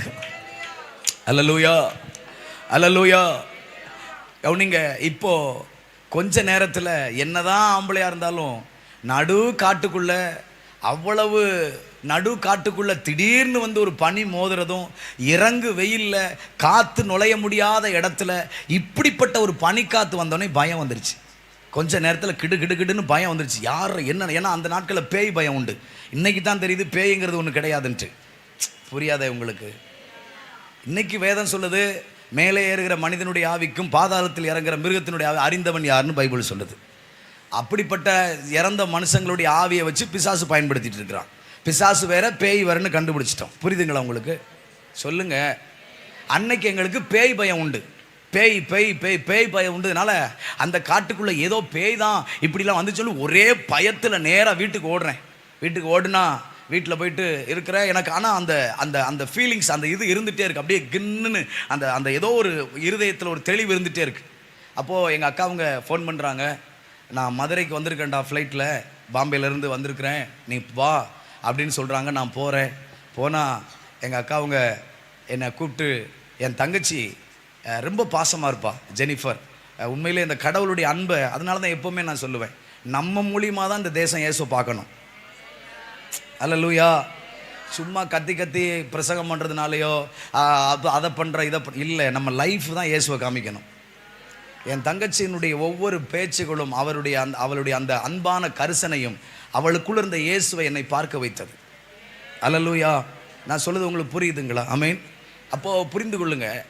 அப்போது என் தங்கச்சி அவள் வயிற்றில் ட்வின்ஸுனால அவள் அன்றைக்கு அவங்க டைனிங் டேபிளில் உட்காந்து சாப்பிட்டுட்டு இருக்கும்போது எங்கள் அக்காட்ட என் தங்கச்சி சொல்லியிருக்கா, அண்ணே சர்ச்சுக்கு வந்தால் நல்லாயிருக்கும் மகேந்திரண்ணே அப்படின்னு பேசிகிட்டு இருந்திருக்கா. அப்பையில் ஒரு கோல்டு கலர் பைபிள் அவள் வாங்கி, நீ போனீன்னா அண்ணன்ட்ட கொடுத்துரு, நான் கொடுன்னு சொல்லிட்டு என் தங்கச்சி சொல்லியிருக்கா. அதை தாண்டி அந்த வயிற்றில் இருக்கிற ரெட்ட பிள்ளைங்களை அவள் அந்த கொஞ்சம் ஏதோ மைக்ரோ பயாலஜி ஏதோ படிச்சிருக்கிறான். அப்போது அந்த ரெட்ட பிள்ளைங்களை நல்ல நல்ல ஆர்ட்ஸ் வரைவா. அப்போ என் தங்கச்சி ஒரு சாட்டில் ஒரு தொட்டியில் 2 ஆண் பிள்ளைகளை வரைஞ்சி, ஒன்று அவளுடைய கணவர் லட்சுமணன், ஒன்று எங்கள் அண்ணன் மகேந்திரன் சொல்லி என் தங்கச்சி அந்த சாட்டில் ரெட்ட பிள்ளைங்களை வரைஞ்சி கொடுத்து விட்டு, இது அண்ணன்ட்ட கொண்டு கொடு அப்படின்னு சொல்லி இந்த பைபிளையும் கொண்டு கொடுன்னு சொன்னனையும் எங்கள் அக்கா என்கிட்ட கையில் 2ஐயும் கொடுக்குறாங்க. அதை வாங்கிட்டு நேராக நான் வர்றேன். எங்கள் அக்கா போகும்போது சொல்கிறாங்க, தம்பி பாப்பா நீ சர்ச்சுக்கு வந்தால் நல்லா இருக்குன்னு சொன்னாடான். இங்கே தான் ஏற்கனவே ஏதோ ஒன்று நடந்துருச்சு, உள்ளே ஏதோ ஒன்று நடந்துருச்சு. அதனால் நேராக ஊருக்கு வர்றேன். வந்துட்டு எங்கள் ஊர் பக்கத்தில் ஒரு 11 கிலோமீட்டர் தாண்டி ஒரு சபை இருக்குது. அந்த சபைக்கு நேராக போகிறேன். அப்படி போய் அங்கே சபையில் ஒரு ஓரத்தில் சன்னல் ஓரத்தில் உட்காந்துருக்கிறேன். அப்படி உட்காந்தனையும் அந்த போதகர் ஐயா என்ன, நீங்கள் யார் பிரதர் அப்படின்னு கேட்டாங்க. அப்புறம் நான் கையை தூக்குனேன். அப்படியே அந்த ஒரு பயந்துட்டே இப்படி தூக்குனேன். ஏன்னா முதல்ல அப்படி ஒரு வெக்கம் இருக்கும் இல்லையா? இன்றைக்கி பிரச்சனை என்ன தெரியுமா? கிறிஸ்துவுக்குள்ளே ஒரு மனுஷன் வர்றதுக்கு வெக்கம்தான் பயங்கரமான மோசமான வியாதி. நான் சொல்லுது புரிதுங்களா? வாலிபர்களுக்கு வெக்கத்தை தூக்கி தள்ளுங்க.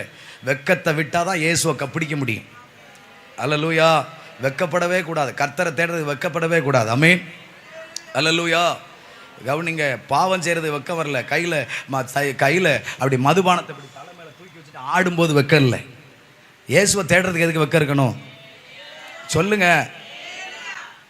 அப்போது இப்படி கூட அவர் இருந்து பேசிட்டு போங்கன்னாரு. ஒரு 1/2 மணி நேரம் பேசினார். அதுக்கப்புறம் ஒவ்வொரு வாரமும் ஆலய ஆராதனைக்கு 10 மணிக்கு ஆராதனைனா 9:40க்கெலாம் போய் நின்றுவேன். போயிட்டு நிற்பேன். அது ஏதோ ஒன்று நடக்க ஆரம்பிச்சிருச்சு. அது அந்த அந்த என்னுடைய ஆத்மா அந்த மணவாளனை மீட் பண்ணிருச்சு. என்னுடைய ஆத்மா என்னுடைய சிருஷ்டிகரை மீட் பண்ணதுனால 2 பேரும் அவர்கள் வாழ தொடங்கி விட்டார்கள். அதனால் அவரை காமிக்கிற, அவரை கண்டுகொள்ள வைக்கிற அந்த இடத்தின் மேலே ரொம்ப ஆவல் இருந்தது. அதனால் சீக்கிரமாக அங்கே போயிடுவேன். போயிட்டு மட்டும் இல்லை, என் கையில் என் தங்கச்சி கொடுத்த பைபிளை வெறித்தனமாக வாசித்தேன். ஒரே மாதத்தில் வேலைக்கு போவேன். காலையில் 9 மணிக்கு வேலைக்கு போவேன், சாயந்தரம் 4:30-5 மணிக்கு தான் வருவேன்.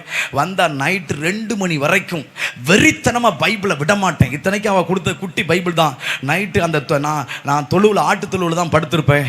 அந்த பைபிளை வாசிச்சிட்டே இருப்பேன். ஒரு கிண்ணத்தில் தண்ணி வச்சுட்டு அந்த தண்ணியில் ஒரு துணியை நல்லா நனைச்சி தூக்கம் வரும்போதெல்லாம் அந்த துணி எடுத்து அந்த தண்ணியில் அப்படியே கண்ணில் வச்சு நடந்து படிப்பேன். அது என்னன்னு தெரியல, அந்த பைபிளை விடலை. வெறித்தனமாக வாசிச்சு புரியல, வாசிச்சுட்டே இருப்பேன். ஒரே மாசத்துல அந்த வேதத்தை வாசிச்சு முடிச்சேன்.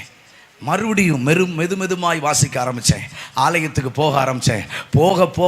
போக தான் தெரிஞ்சது, இந்த இயேசு எனக்கு கண்டிப்பா வேணும்னு. மறுபடியும் ஆலயத்துக்கு போய்கொண்டே இருந்தேன். போக எனக்கு பெரிய ஒரு வெளிச்சம் வந்தது. என்னை போல இருக்கிற எல்லா மகேந்திரன்களுக்கும் இந்த இயேசு தேவை என்று கண்டுகொண்டேன். அல்லேலூயா. உங்களுக்கு தெரியுமாங்க, என்னைக்கு இயேசு என்னை தொட்டாரோ அது வரைக்கும் எனக்கு அதிக ஃப்ரெண்ட்ஸ் உண்டு. நைட்டு 2 மணி 3 மணி அங்கே தூங்குறதுக்கு, காலையில் உச்சி வெயில் அடிக்கும், யாரும் தட்டி எழுப்ப முடியாது, இஷ்டத்துக்கு எந்திக்கிறது. அப்படி இருந்தேன்னா என்னைக்கு தெய்வம் என்னை தொட்டாரோ அதற்கு பிறகு எனக்கு யார்கிட்டையும் போய் நின்று பேச பிடிக்கல. இது வரைக்கும் காலையில் எந்திரிச்ச உடனே வானத்தை அண்ணாந்து பார்த்து சூரியனை கும்பிட்டேன். ஆனால் என்னைக்கு இயேசு என்னை தொட்டாரோ இப்போ வானத்தை அண்ணாந்து பார்க்க சூரியனுக்கு மேலே ஒருத்தர் இருக்கான்னு கண்டுபிடிச்சிட்டேன். அல்லேலூயா. இது வரைக்கும் நான் நினைச்சேன் சூரியன் தான் ரொம்ப பெருசுன்னு. ஆனால் இப்போதான் என் கண்ணு தூரமாக பார்க்க ஆரம்பிச்சிருச்சு. ஆகா, பரலோகன் ஒன்று இருக்குது, சர்வ வல்லவன் ஒருவர் இருக்கிறார், ரட்சகர்னு ஒருவர் இருக்கிறார், அவர் நமக்காக இதோ எல்லாவற்றையும் கொடுத்திருக்காருன்னு என்னுடைய பார்வை தூரமாய் பார்க்க தொடங்கிவிட்டது. அல்லேலூயா, அல்லேலூயா. இதுவரைக்கும் மேற்பார்வையா சவுல் எப்படி கோலியாத்தை வெளிப்படையா பார்த்தானோ அந்த மாதிரியே பார்த்துட்டு இருந்தேன். ஆனா இப்பதான் என் கண்கள் திறக்கப்பட்ட உடனே, என் இருதயத்தில் இருக்க பிரபஞ்சத்தின் தேவன் அகன்று போன உடனே, எனக்குள்ள இந்த சுவிசேஷத்தின் வெளிச்சம் வந்த உடனே, அவரை குறித்து எனக்கு போதிக்க ஆரம்பிச்ச பிறகு ஏதோ அவரை புசிக்கணும், குடிக்கணும், விடக்கூடாது, அவரை கட்டி அணைக்கணும் சொல்லி ஒவ்வொரு நாளும் வெறித்தனமா இயேசு இயேசு இயேசுன்னு கிடப்பேன். அல்லேலூயா. உங்களுக்கு தெரியுமா, அவரை மாதிரி அன்புள்ளவரும், அவரை மாதிரி நமக்காக தம்மையே ஒரு ஒப்பு கொடுத்த ஒரு மாபெரும் நேச கரம் அது. அல்லேலூயா, அல்லேலூயா. இத்தனை நாள் நான் நினைச்சிட்டு இருந்தேன் அதுதான் நம்ம தூக்கி சுமக்கிறதான்ட்டு. ஆனா உண்மையிலே என்ன தூக்கி சுமக்கும் ஒருவர் இருக்காருன்னு பார்த்துட்டேன். அல்லேலூயா. ஆனா ஒன்றை புரிஞ்சு கொள்ளுங்க, இயேசுக்குள்ளே வந்து நாம் உலக பழக்க வழக்கங்கள் பாவ காரியங்களாம் விட்ட உடனேயும் இந்த உலகம் நம்மளை ரொம்ப பரிசுத்தமாக இருக்கான், ரொம்ப உண்மையாக இருக்கான்னு சொன்ன உடனே ஏற்றுக்கொள்ளாது. எங்கள் அம்மா அப்பா நான் அல்லேலியா கூட்டத்தில் சேர்ந்துட்டேன்னு சொல்லி, அறுதலி வேதத்தில் சேர்ந்துட்டேன்னு சொல்லி என்னை சொல்லிக்கிட்டே இருப்பாங்க. அறுதலி வேதத்தில் சேர்ந்துட்டேன், அல்லேலியா கூட்டத்தில் சேர்ந்துட்டேன். ஏன்னா அவங்களுக்கு என்னென்னா, நம்ம இந்த காதில் கையில் எதுவும் ஒன்று போட மாட்டோமா, அவங்களுக்கு அது ஒரு மாறியா. ஏன்னா பிசாசு எப்பவுமே தப்பாக தானே போதிப்பான். சொல்லுதான், புரியுதாங்க உங்களுக்கு? அவங்களுக்கு இருக்கிற போதனையை அவன் நல்லதுன்னு சொல்லுவான், நம்மளுடைய உபதேசத்தை அவன் தப்புன்னு சொல்லுவான். எப்போவுமே தப்பாக தான் காட்டி கொடுப்பான். அதனால எங்கள் அப்பா எப்போ பார்த்தாலும் என்னைய, இதுக்கு முன்னாடி அவருக்கு பிடிக்காம குடிச்சிட்டு கண்டமானைக்கு அலைஞ்சு பிடிக்காத பிள்ளையா இருந்தேன். இப்போ அவருக்கு பிடிக்காத சாமியை கும்பிட்டு அவருக்கு பிடிக்காத பிள்ளையா இருந்தேன். எங்கள் அப்பாவும் அம்மாவும் எனக்காக ரொம்ப என்னை சண்டை போட்டு எரிச்சலாக என்கிட்ட பேசி ஒவ்வொரு நாள் சண்டை போடுவாங்க. அப்போல்லாம் உங்களுக்கு தெரியுமா, நாங்கள் வீட்டுக்குள்ளே படுக்க முடியாது. ஏன்னா எங்கள் வீடு வந்து ஒரு சின்ன வீடு தான், ஒரு ஹாஸ்பிட்டல் சீட்டு போட்ட வீடு தான். அப்போ நான் எங்கள் வீட்டுக்குள்ளே எங்கள் அம்மா அப்பா இருப்பாங்க. எங்கள் அம்மா அப்பா நான் சாப்பிடும்போது மட்டும் தான் உள்ளே போவேன். ஏன்னா எப்போ பார்த்தாலும் எரிச்சு கொட்டிக்கிட்டே இருப்பாங்க. எப்போ பார்த்தாலும் இப்படி போயிட்டியே. ஏற்கனவே குடிச்சிட்டு கண்டமானி தெரிஞ்சேன். அப்போல்லாம் இந்த அளவுக்கு தீவிரமாக என்னை வந்து கண்டிக்கலை. அன்னைக்கு இந்த அளவுக்கு கண்டிக்கிறதுக்கு மனசு இல்லை. ஆனால் இன்னைக்கு இப்படி போயிட்டியா இப்படி எனக்கு ஒன்றுமே புரியல. நல்லா தான் இருக்கேன். இப்போ குடியை விட்டுட்டேன், இப்போ தப்பான பாவத்தை விட்டேன், ராங் ஃபோன் காலை விட்டுட்டேன், தேவையில்லாத கூட பேசலை, இப்போ பைபிள் வாசிக்கிறேன், சர்ச்சுக்கு போகிறேன், கரெக்டாக வேலைக்கு போகிறேன். ஆனால் எங்கள் அப்பா அம்மாவால் தாங்க முடியல. அதுலேயும் எங்கள் சொந்தக்காரங்களாம் ரொம்ப பேசினாங்க, நீ எல்லாம் பிள்ளையா, செத்துடலாம், நீ எல்லாம் எதுக்கு உயிரோடு இருக்க, இப்படி கேவலப்படுத்திட்டு இருக்க, இந்த கூட்டத்தில் போய் சேர்ந்துக்கிட்டு இப்படிலாம் இருக்க அப்படின்னு சொல்லி ரொம்ப பேசுகிறாங்க. அப்போது இப்படி தான் போய்கிட்டே இருந்துச்சு. இப்போ எங்கள் அப்பா அந்த நாட்களில் ஏன் தங்கச்சி, எனக்கு கூட பிறந்த ஒரு தங்கச்சி உண்டு. நான் ரட்சிக்கப்படுறதுக்கு முன்னாடியே அவளை கட்டி கொடுத்தாச்சு. கிராமமாக இருக்கிறதுனால 15 வயசுலேயே அவளுக்கு கல்யாணம் முடிச்சு கொடுத்தாச்சு. இன்றைக்கி அவளுக்கு 2 பிள்ளைங்க இருக்கிறாங்க, ஆம்பளை பிள்ளை ஒன்று பொம்பளை பிள்ளை ஒன்று. என் தங்கச்சிக்கு ரொம்ப அவங்களும் விவசாயம் தான். அப்போ அவங்க காட்டு வேலைக்கு போகும்போது ரொம்ப தலைவலிக்கும், பயங்கரமான தலைவலி வரும். இன்றைக்கும் அவளுக்கு அந்த தலைவலி இருக்குது. ஆனால் அந்த தலைவலி வரும்போது ரொம்ப உருண்டு பிறண்டுருவா, அப்படி வாமிட்டு எடுக்கிற அளவுக்கு அவளுக்கு தலைவலி வரும்.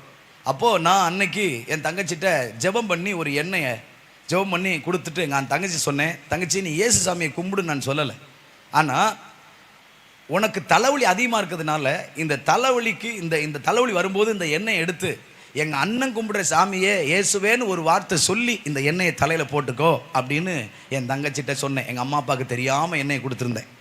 ஏன்னா சொன்னோம்னா தூக்கி போட சொல்லிடுவாங்க. என் தங்கச்சிக்கு தலைவலி இருக்கிறதுனால அவள்கிட்ட கொடுத்தோன்னே வாங்கி வச்சுக்கிட்டான். அவளும் தன்னுடைய பூஜை ரூமில் வச்சுருப்பா. அவளுக்கு தலைவலி எப்போல்லாம் வருதோ அப்போல்லாம் அதை தலையில் போட்டுக்கிட்டு எங்கள் அண்ணன் கும்பிட்ற சாமியை இயேசுவே எனக்கு கொஞ்சம் உதவி செய்யுங்கன்னு சொல்லுவாள். அப்போலாம் அவளுக்கு அந்த பழைய மாதிரி இல்லாமல் வாமிட்டு அந்த மாதிரி இல்லாமல் உடனே தூக்கம் வந்துடும், தூங்கிடுவாள்.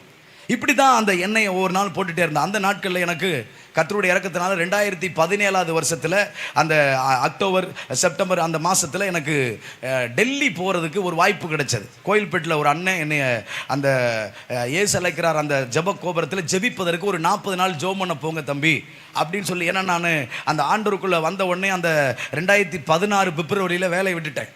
அந்த வேலையை விட்டுட்டு கோயில்பேட்டைக்கு வந்து ஒரு வாலண்டியராக அந்த ஒரு ஊழியத்தில் எங்கள் அம்மா அப்பாட்ட வேலைக்கு போகிறேன்னு சொல்லிட்டு அங்கே ஒரு ஊழியத்தில் வாலண்டியராக இருந்தேன். அப்போ அந்த அண்ணன் சொன்னாங்க, நீங்கள் டெல்லிக்கு போங்க தம்பி, உங்களுக்கு ஒரு வாய்ப்பு இருக்குது, ஒரு 40 நாள் அங்கே போயிட்டு வாங்க அப்படின்னு சொன்னாங்க. உடனே நேராக 40 நாள் டெல்லிக்கு போகிறேன். அந்த 40 நாளும் அந்த கண்ணாடி குடுவைக்குள்ளேயே அந்த ஏசி ரூம்லேயே ஜெபம் பண்ணிக்கிட்டே இருக்கணும். அது எனக்கு ஒரு வித்தியாசமான அனுபவமாக இருந்துச்சு. அப்போது அந்த நாட்களை முடிச்சுட்டு அங்கே இருக்கிற நாட்களில் என் தங்கச்சி, எங்கள் தங்கச்சியுடைய மாமா, என்னுடைய அத்தான், என்னுடைய மச்சான் அத்தான்னு சொல்லுவோம் இல்லையா, அவங்க தங்கச்சியோட மாப்பிள்ளை, அவங்க ஒரு துஷ்டி வீட்டுக்கு ஒரு அடக்காராதனைக்கு போனவங்க, அடக்கத்துக்கு போனவங்க, பயங்கர குடி. அவரும் என்னை விட பயங்கரமாக குடிப்பார். எங்கள் அப்பா குடி, எங்கள் அம்மா எங்கள் மாமா குடி, எங்கள் அப்பா கஞ்சா பயங்கரமாக அடிப்பார்.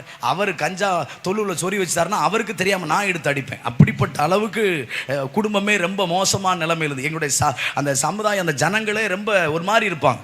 அப்போது இவர் பயங்கரமாக குடிச்சிட்டு அங்கேருந்து ஃபோன் பண்ணுறார். என் தங்கச்சி ஃபோன் பண்ணால் 2 பேருக்கும் வாக்குவாதம், பயங்கரமான வாக்குவாதத்தில் ஒருத்தருக்கு ஒருத்தர் நீ சாகு நான் சாகுன்னு சொல்லி பேசி கடைசியில் நான் வர்றதுக்குள்ளே நீ செத்து தொலை அப்படின்னு சொல்லனையும் எங்கள் மாமா சொல்ல உடனே என் தங்கச்சியும் உடனேமும் அவளும் நீங்கள் வர்றதுக்குள்ளே நான் இருக்க மாட்டேன்னு சொல்லிட்டு கோபத்தில் ஃபோனை கட் பண்ணுறா.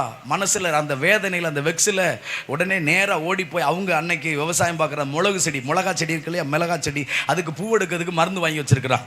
அப்போ அந்த மருந்தை எடுத்து ஒரு சர்பத்து கிளாஸ், நீளமான கிளாஸில் அந்த மருந்தை ஊற்றி அதில் அப்படி ஊற்றிட்டு குடிக்க போகிறதுக்கு முன்னாடி என்னுடைய ஏவு வந்திருக்கு. என்னுடைய ஏவு வந்தோடனே நேராக ஓடி போய் பூஜை ரூமில் இருக்கிற அந்த எண்ணெயை எடுத்து அந்த எண்ணெயை அந்த மருந்தில் ஊற்றிட்டு அவள் சொல்லியிருக்கிறா, எங்கள் அண்ணன் கும்பிடுற சாமியே இயேசுவே, நான் சாகணும்னு நான் நினைக்கல, ஆனால் என் கணவர் ஒவ்வொரு நாளும் என்னை துன்பப்படுத்துகிறார். என் 2 பிள்ளைங்களும் ஸ்கூலுக்கு போயிருக்கு, என் பிள்ளைங்களை பார்க்கணுன்னு ஆசை இருக்குது, ஆனால் என் கணவர் என்னை துன்பப்படுத்துகிறார். என் தங்கச்சி எத்தனையோ நாள் நைட்டுலலாம் அடித்து துரத்திடுவார். எத்தனையோ நாள் அவளுடைய நெத்திலாம் அருவாளை வச்சு கோடு போட்டு விட்டார். அப்படி எங்கள் அம்மா, என் தங்கச்சி ஃபோன் பண்ணிட்டான்னா எங்கள் அம்மாவுக்கு கைகாலே நடிக்கிறோம், கிட்டுன்னு என்ன எப்படி அடித்தானோ பாவி, என்ன பண்ணானோ பாவின்னு சொல்லி என் பிள்ளை இப்படி துன்பப்படுத்தா நைட்டெல்லாம் அழுவாங்க. யாருமே எங்கள் அம்மா அப்பா எங்கள் தங்கச்சியிலேருந்து ஃபோன் வச்சு அவ்வளோ நடுங்குவாங்க. அவ்வளோ மோசமாக என் தங்கச்சி நடத்துவார். அவள் அதெல்லாம் சொல்லிவிட்டு எங்கள் அண்ணன் கும்பிட்ற சாமியை நான் வாழ நினச்சிங்கன்னா, என் பிள்ளையை பார்க்க நினச்சிங்கன்னா என்னை காப்பாற்றுங்க, இல்லைன்னா என்னை விட்டுருங்கன்னு சொல்லிட்டு அந்த கோபத்தில் மருந்தை எண்ணெயை ஊற்றி குடிச்சிட்டா எங்கள் மாமா ஒரு 3 மணிக்கு வர்றாரு. அந்த அந்த அந்த காரியத்தில் முடிச்சுட்டு வந்துட்டு எங்கள் அம்மாவை அசிங்கமாக திட்டி, இந்த பெத்த மகளே உயிரோடு இருக்கியா செத்துட்டியா, மருந்தை குடிக்க போகிறேன்னு வீராப்பா பேசுனேன் அப்படின்னு சொல்லி அவர் ரோட்டில் இருந்து கத்தனுடைய எங்கள் அத்தானுடைய அம்மா, எங்கள் அத்தை, அவங்க வேகமாக ஓடி வந்திருக்காங்க வீட்டுக்கு. ஓடி வந்து சண்டாளத்தி பாதகத்தி நான் இது வரைக்கும் பருத்தி மூடை உளுந்து மூடையெல்லாம் பிரட்டி பிரட்டி பார்த்தேன். பெருச்சாலியோ பூனையோ ஏதோ மருந்தை தள்ளி விட்டுருச்சுன்னு சொல்லி வீடு ஃபுல்லாக மருந்து நாத்த நாரிச்சே, நீ தான் இந்த கெட்ட சோழியை பண்ணியா அப்படின்னு சொல்லி என் தங்கச்சிட்ட வந்து பார்த்தா அவள் மருந்தை குடிச்சு அப்படியே கட்ட மாதிரி உட்காந்துருக்கிறா. உட்காந்து அவர் மாறிய கிறக்கத்தில் ஆமாம் மருந்தை குடிச்சா. பக்கத்தில் வந்து பார்த்தா கீழெல்லாம் மருந்து, வாயெல்லாம் மருந்து, ஒரே நாத்தம். உடனே தூக்கிட்டு நேராக கவர்மெண்ட் ஹாஸ்பிட்டல் போகிறாங்க, கோயில்பட்டி கவர்மெண்ட் ஹாஸ்பிட்டல். போனால் சாயந்தரம் ஒரு 4-4:30 ஆயிடுச்சு.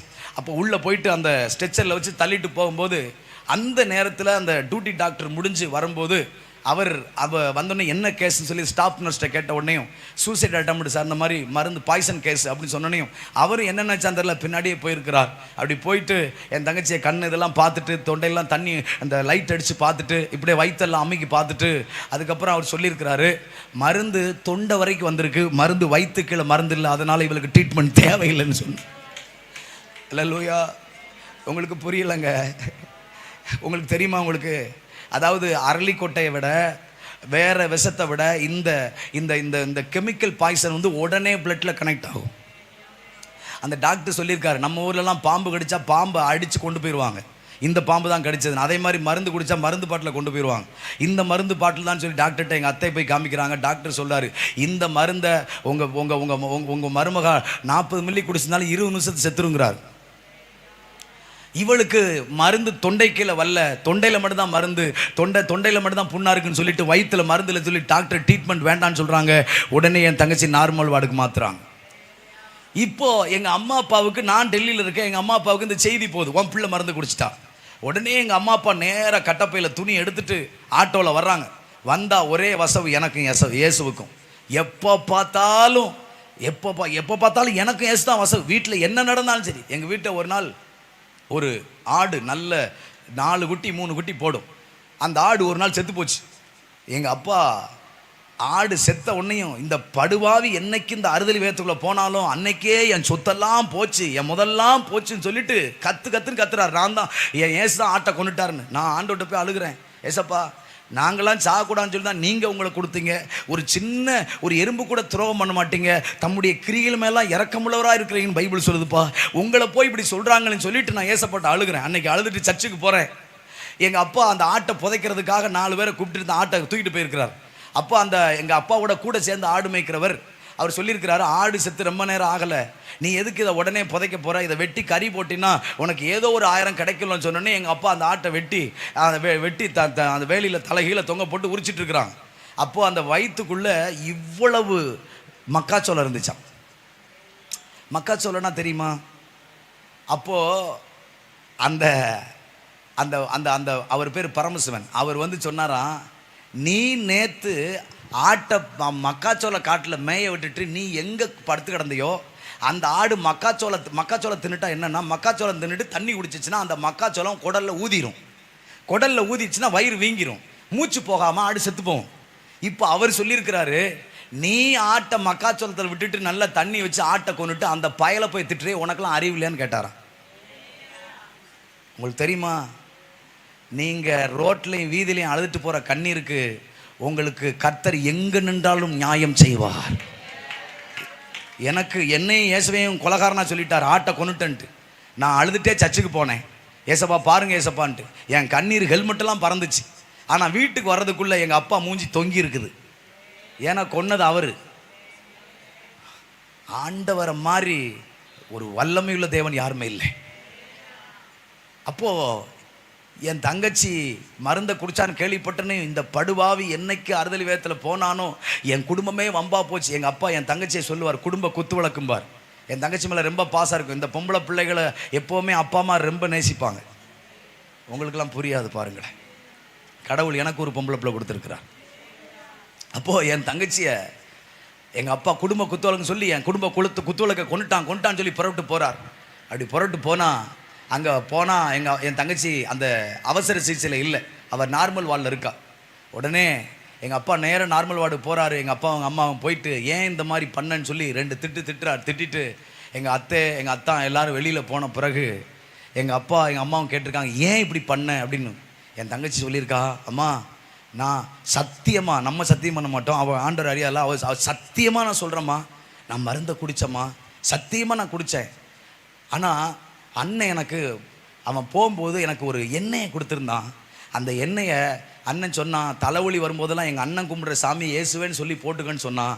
நானும் இந்த மருந்தை குடிக்கும்போது அன்னையாவும் வந்ததுனால அந்த மருந்தில் அந்த எண்ணெயை ஊற்றி எங்கள் அண்ணன் கும்பிட்ற சாமி இயேசுவை என்னை காப்பாற்றணுச்சா காப்பாற்றுங்க, எல்லாம் கைவிட்டுருங்கன்னு சொல்லிட்டு தான்மா குடித்தேன். நான் டாக்டர் சொல்கிறாருமா மருந்து தொண்டைக்கீழே வல்லங்கிறாருமா, ஆனால் நான் மருந்தை குடித்தமான்னு சொல்லி அழுதுருக்குறேன். அல்லேலூயா. இந்த வார்த்தையை கேட்ட உடனே எங்கள் அம்மா அப்பாவுக்கு வேர்த்துருச்சு. என்னடா இது, ஏன்னா அவங்க நிறைய பார்த்துருக்குறாங்க. இப்படி மருந்தை குடிச்சு ஒரு மனுஷன் எப்படி சாகாமல் இருக்க முடியும் அப்படின்னு சொல்லி அவங்களுக்கு ஒரு பெரிய கேள்வி. என் தங்கச்சி அந்த தொண்டை புண்ணு ஆத்துறதுக்கு மட்டும் ஒரு நாள் வச்சுட்டு அனுப்பிச்சி விட்டாங்க. அப்போது நான் ஒரு வாரம் கழித்து டெல்லியிலேருந்து வரேன். அந்த 40 நாள் முடிஞ்சு வரேன். அப்படி வரும்போது எங்கள் வீட்டில் அப்படி வர்றேன், அப்படி வழியில் கவனிங்க, என்னை எங்கள் அப்பா முதல்ல தம்பி இங்கே வா இங்கே உட்காருன்னார். உங்களுக்கு தெரியுமா இந்த வார்த்தை எனக்கு அற்புதம். ஏன்னா என்னை முகம் கொடுத்து பேசினதே கிடையாது, என்னை தம்பின்னு கூப்பிட்டதே கிடையாது. ஒருவேளை நான் இல்லாத நேரத்தில் எங்கள் அம்மாட்ட சாப்பிட்டானா வச்சானு கேட்டாரான்னு தெரியாது. ஆனால் என் முகத்துக்கு முன்னாடி ஒரு நாளும் தம்பிங்க வான்னு இந்த கனிவோட இந்த கரிசனையோடு எங்கள் அப்பா வாயிலேருந்து வார்த்தை கேட்டதே இல்லை. எனக்கு இந்த வார்த்தையை தூக்கி வாரி போட்டுருச்சு. என்னடா அது இந்த மனுஷன் இப்படியெல்லாம் பேசுகிறாருன்னு சொல்லிட்டு எங்கள் வீட்டுக்குள்ளே போகிறேன். ஒரு இரும்பு கட்டில், அந்த கட்டில் உட்காருங்கிறாரு, உட்காடுறேன். அப்போது எங்கள் அப்பா சொல்கிறாரு, தம்பி நீ கும்பிடுற சாமி தான்டா உண்மையுள்ள சாமின்னாரு. எனக்கு தூக்கி வாரி போட்டுருச்சு. என்னடா அது சாக்குக்கு மேலே சாக்கு கொடுக்குறாரு, என்ன இப்படிலாம் பேசுகிறான்னு சொன்னால் 2வது வார்த்தை சொல்கிறாரு, ஓன் சாமி என் குடும்ப குத்தவழக்க காப்பாற்றிருச்சுனாரு. எனக்கு எங்கள் அப்பாவுக்கு ஒரு வார்த்தையை ஃப்ளூயண்ட்டாக சொல்ல தெரியாது. எனக்கு ஒரு மாதிரியா இருக்குது. எங்கள் அம்மா சொல்ல, நீங்கள் பொறுங்க நான் சொல்கிறேன்னு சொல்லிட்டு எங்கள் அம்மா என்ன நடந்துன்னு சொல்லி என் தங்கச்சி என்ன பண்ணா, எங்கள் அத்தா என்ன பண்ணார், என் டாக்டர் என்ன சொன்னாங்கன்னு எல்லாம் சொல்கிறாங்க. சொன்ன உடனே 45 நிமிஷம் எங்கள் அம்மா பக்கத்தில் எங்கள் அப்பா பக்கத்தில் உட்காந்து இயேசு எதுக்காக வந்தார், நான் எப்படி இருந்தேன், இயேசு எனக்கு என்ன செஞ்சார், இயேசு உங்களுக்கு என்ன செய்திருக்கிறார், நீங்கள் இயேசுக்கு என்ன செய்யணும்னு சொல்லி ஒவ்வொரு காரியத்தையும் 45 நிமிஷம் அவங்களுக்கு இயேசு எனக்கு செஞ்ச அற்புதத்தை சொன்னேன். அவர்களுக்கு இயேசுனுடைய வார்த்தையை சொன்னேன். அடுத்த வாரமே சபைக்கு வாங்கன்னு துரிதப்படுத்தினேன். குறிப்பிட்ட சில வாரங்கள் வந்தார்கள், நல்ல தெய்வத்தை அறிந்து கொண்டார்கள். இதோ அவருடைய நாமத்தினால ஞானஸ்நானம் பெற்றார்கள். இன்றைக்கும் எனக்காக ஜெபிக்கிற நல்ல தாய் தகப்பனாய். அல்லேலூயா. எனக்கு பயங்கர ஆச்சரியம். இப்படி கவனிங்க, இதுக்கு நடுவில் ஒரு சம்பவத்தை சொல்றேன். எங்க அப்பா அந்த நாட்களில் நான் ஜெபம் பண்ணிட்டு இருக்கும்போது, நான் அந்த ஆண்டருக்குள்ள சர்ச்சுக்கெல்லாம் போயிட்டு இருக்கும்போது எங்கள் அப்பாவும் பயங்கரமாக குடிக்கிறதுனால எங்கள் அப்பா அந்த மருந்து பாட்டில் எடுத்து என்னை 3 தடவை மிரட்டி இருக்கிறார். ஒழுங்கா வந்துரு, நானும் என் பொண்டாட்டி மருந்து குடி செத்துருவோம், இப்படி வேதத்தில் போய் எங்களை கேவலப்படுத்துறியே, உனக்கெல்லாம் அறிவு இல்லையா அப்படின்னு சொல்லிட்டு எங்கள் அப்பா திட்டுவார். ஒரு நாள்லாம் மழை பெஞ்சு ரோட்டில் தண்ணி கிடந்தது. அந்த ரோட்டில் இருக்கிற தண்ணியை மோந்து மருந்தை ஊற்றி குடிக்க போகிறாரு. மழை பெஞ்சு ரோட்டில் தண்ணி கிடக்க, அந்த ரோட்டில் இருக்கிற தண்ணியை மோந்து மருந்தில் ஊற்றிட்டு குடிக்க போகிறாரு. எங்கள் அம்மா வந்து பிடிக்குது, என் தங்கச்சி வந்து பிடிக்குது. அப்படி மருந்தை குடிச்சிருவேன்னு சொல்லி நீ இந்த இயேசுவை விட்டு வெளியே வந்துரு, இந்த அல்லிலே கொடுத்து வெளியே வந்துருன்னு சொல்லி மிரட்டுறார். நான் உள்ளே போய் தொழுவை அழுதேன். ஏசப்பா உங்களை என்னை அசிங்கமாக திட்டுறாருப்பா, ரொம்ப அவமானப்படுத்துறாருப்பா அப்படின்னு சொல்லி என் டைரியில் எழுதுனேன். கவனிங்க, இப்போது என் தங்கச்சி ஆண்டவர் காப்பாற்றுறார். காப்பாற்றி எங்கள் அம்மா அப்பாவை கர்த்தர் சபை கொண்டு வரார். அப்படி கொண்டு வந்து அவங்க ஞான ஸ்நானம் எடுத்த அன்னைக்கு நைட்டு நான் என் தொழுவில் நான் ஜெபிக்கிற இடத்துல வந்து, தொழுவில் பார்த்தீங்கன்னா நேர்முழங்கால் போட்டு ஜெபிக்க முடியாது. ஏன்னா நேர்முழங்கால் போடலாம், வெளியில் எல்லாருமே ஓப்பனாக பார்க்குற மாதிரி இருக்கும். அதனால் அந்த தொழுவில் ஒரு கட்டில் இப்படி சாத்தி வச்சு அந்த கட்டிலுக்கு பின்னாடி இப்படி ஜெபம் பண்ணுவேன், பாட்டுக்கால் இப்படி போட்டு ஜெபம் பண்ணுவேன். இதுதான் என்னுடைய ஜெப வாழ்க்கை. அன்றைக்கி எங்கள் அப்பா, நான் சாயந்தரம் அவர் வந்து இருக்கிற நான் நேரத்தில் இருக்க மாட்டேன். நேராக எங்கள் ஊர் பக்கத்தில் ஒரு மலை இருக்குது. அந்த மலையில் ஓடி போய் சாயந்தரம் வேலையை விட்டு வந்து நைட்டு சாப்பாடு டயத்துக்கு தான் இருட்டோடு வருவேன். காலையில் அதே மாதிரி 3 மணிக்கு எந்திரிச்சு சபரிமலைக்கு நல்லா குளிச்சு போனதுனால இந்த கண்ணு காது மூக்கு இல்லாததுக்கே குளிச்சுட்டு போனோன்னா உயிருள்ள தெய்வத்துக்காக இந்த அளவுக்கு வைராக்கியமாக இருக்குன்னு சொல்லிட்டு அதிகாலையிலேயே 3-3:30 எந்திரிச்சு ஆண்டவர் சமூகத்தை நல்லா குளிச்சு செஞ்சு தேவ சமூகத்தில் காத்திருப்பேன். அப்போது எங்கள் அப்பா ஞான ஸ்நானம் எங்கள் அம்மா அப்பா எடுத்த அன்னைக்கு நைட்டு வந்து என் தொழுவில் வந்து என் டைரியை திருப்பிட்டு எழுதுகிறேன். கரெக்டாக 1 வருஷமும் 1 மாதம் ஆயிருக்கு. எங்கள் அப்பா அந்த மருந்து பாட்டில் எடுத்து என்னை மிரட்டி 1 வருஷம் 1 மாதம் ஆயிருக்கு. இப்போது நான் எழுதுகிறேன், ஆண்டவரே நீ ஜீவனுள்ள தேவன் என்பதை எனக்கு மாத்திரமல்ல என் குடும்பத்திற்கும் காண்பித்திருக்கு என்று சொல்லி, கர்த்தாவே என்று சொல்லி ஆண்டவரை துதித்து ஸ்தோத்தரித்து எங்கள் அம்மா அப்பா ஞானஸ்நானம் எடுத்த டேட்டை போட்டு ஆண்டவருக்கு கோடி நன்றிகளை செலுத்தி நன்றியையான்னு போட்டு கையெழுத்து போடுறேன். உங்களுக்கு தெரியுமா, ஒரு ஆச்சரியமான ஒரு காரியம் நடந்தது. இப்படி கையெழுத்தை போட்டோன்னையும் என் ஆவியானவர் உள்ளத்தில் பேசுகிறாரு, எந்த மருந்து பாட்டில் வச்சு உங்கள் அப்பா உன்னை என்னை விட்டு தூக்க நினைச்சாரோ அதே மருந்தை வச்சு உங்கள் அப்பாவை எனக்குள்ளே தூக்கிட்டேன்னாரு. எனக்கு தூக்கி வாரி போட்டுச்சு. நான் ஏற்கனவே அந்த ரட்சிக்கப்படுறதுக்கு முன்னாடி சினிமா பைத்தியம். நான் எத்தனையோ ஹீரோ பார்த்துருக்கேன், ஆனால் ரியல் ஹீரோவை பார்க்க ஆரம்பிச்சிட்டேன். சொல்லி வச்சு அடிச்சாரு பாருங்க. அல்லேலூயா.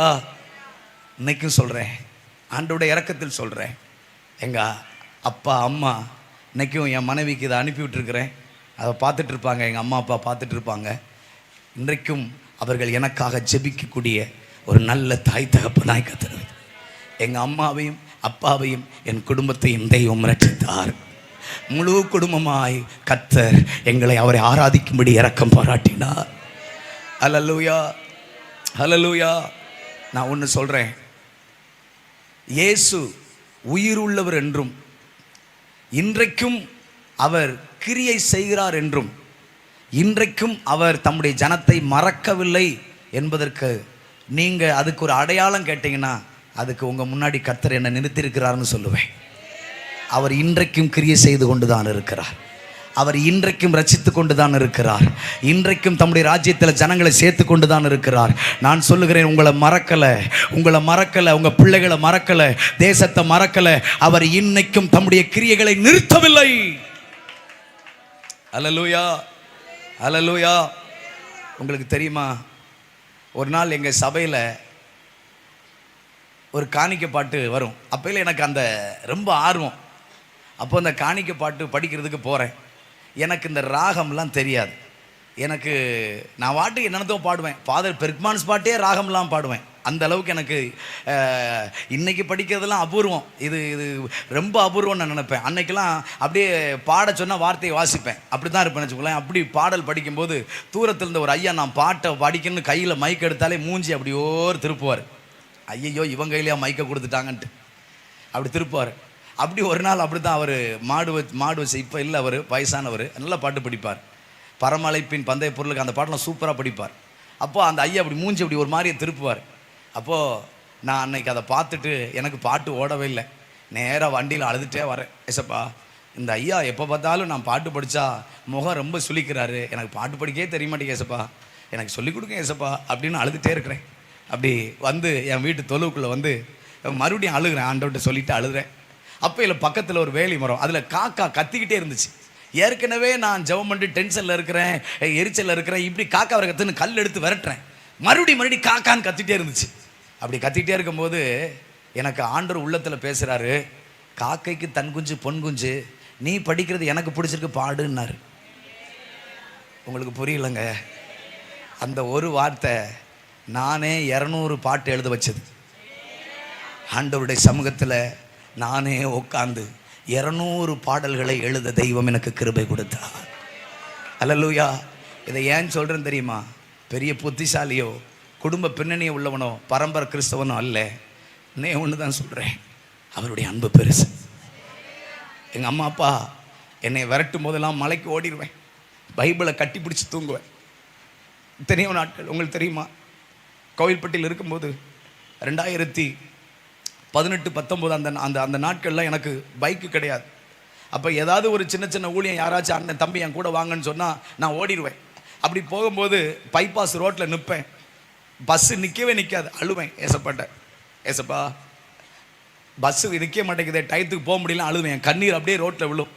கவனிங்க, அப்படி இருந்த நாட்களில் ஒரு முறை நான் கைத்தாறு பக்கத்தில் ஒரு சபைக்கு போகிறேன். போயிட்டு என் கையில் அன்னைக்கு எனக்கு 2260 ரூபா இருக்கேன்ட்டேன்.